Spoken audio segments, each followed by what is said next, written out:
আসসালামু আলাইকুম। আমি আজকে আপনাদের মাঝে একজন উদ্যোক্তাকে দেখানোর চেষ্টা করব।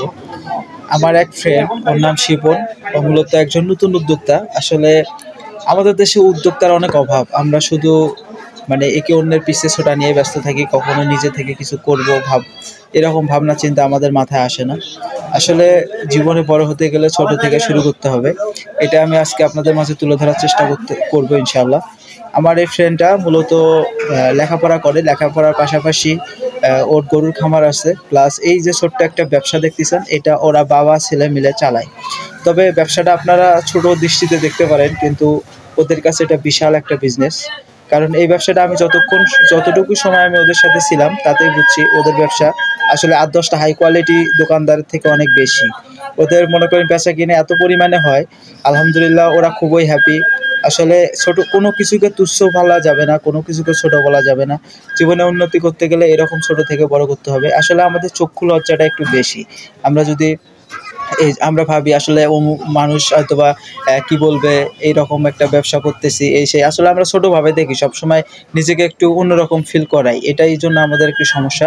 আমরা এই জন্য জীবনে বড় হতে পারি না। আমরা মনে করি একবারে বড় হবো, এই করব সেই করব, বিশাল একটা দোকান দিব, বিশাল একটা খামার দিব, বিশাল একটা চাকরি করব, এইরকম একটা আমাদের মনের মধ্যে সবসময় চিন্তা ভাবনা ঘুরপাক খায়। আসলে ভাই বিশাল বিশাল বড় জিনিস সব থেকে খারাপ।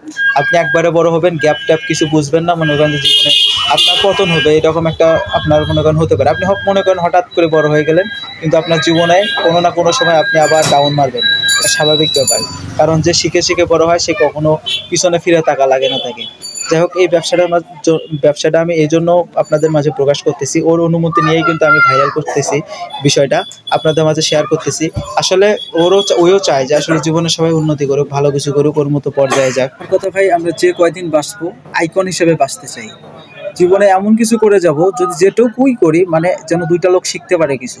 আমি মারা গেলেও যেন বলতে পারে না, অমুক ভাইয়ের কাছ থেকে আমি কিছু শিখতে পারছিলাম, ছেলেটা খুব ভালো ছিল। এরকম বিষয়গুলো নিয়ে আমি কাজ করার চেষ্টা করতেছি। ভাই জীবনে আমি বলতেছি না আপনারা এই ব্যবসা করেন, আমি কিন্তু এটা বোঝাচ্ছি না। আমি বলতেছি আপনারা ছোট থেকে শুরু করেন, ইনশাআল্লাহ রিজিক আপনাকে আল্লাহ পাক দিবেই। টেনশনের কোনো কারণ নেই ভাই, আল্লাহ পাক আপনার জন্য সব কিছু রেডি করে রাখছে। আপনি জাস্ট শুরু করেন, আপনাকে আল্লাহ পাক সেখানে বরকত দিবে ইনশাআল্লাহ। যাই হোক, ওদের বিজনেস পলিসি দেখে আমার খুবই ভালো লাগছে। ওরা কিছুদিনের মধ্যে একটা মার্কেটে রুম নেবে এরকম প্ল্যান করতেছে। ওদের বিজনেসের বয়স অনেক দিন, বলতে গেলে ৩ বছর প্লাস হবে। ওরা বউ আগে ঢাকায় থাকতো, ওরা এখন এই ব্যবসাটা করতেছে। তবে আমার বন্ধু আসলে খুব একটা ভালো মনের মানুষ, খুবই ভালো একটা ছেলে। আমার আরও বন্ধু আছে, ওরাও এরকম বিভিন্ন কাজের সাথে রিলেটেড। ওরা এই যে খামার বলতে ২-৪টা করে গরু পালতেছে, প্লাস ব্যবসা বাণিজ্য করতেছে, লেখাপড়া করতেছে, এরকম আর কি। যাই হোক ভাই, জীবনে বড় হতে গেলে একটা নিয়ে পড়ে থাকলে হবে না, জীবনে ভ্যারাইটিস অনেক কিছু লাগবে। আমি যে খামার করতেছি, আমার যদি খামার থাকতো শুধু, আমি আপনাদের বড় গল্প করে লাভ নেই। আসলে আমি কিন্তু খালি খামার থাকলে খামার টিকাইতে পারতাম না। ওই দুধ বিক্রি করে গরুকে খাওয়াইতাম, নিজে চলতাম। আসলে আমার যে গরু আছে সবগুলো অনেক বছর গরু বিক্রি করে আমাকে তখন খামার পরিচালনা করা হতো। আসলে এর জন্য সব থেকে বড় কথা, খামারের পাশাপাশি আপনাকে একটা ছোটোখাটো বিজনেস স্টার্ট দিতেই হবে।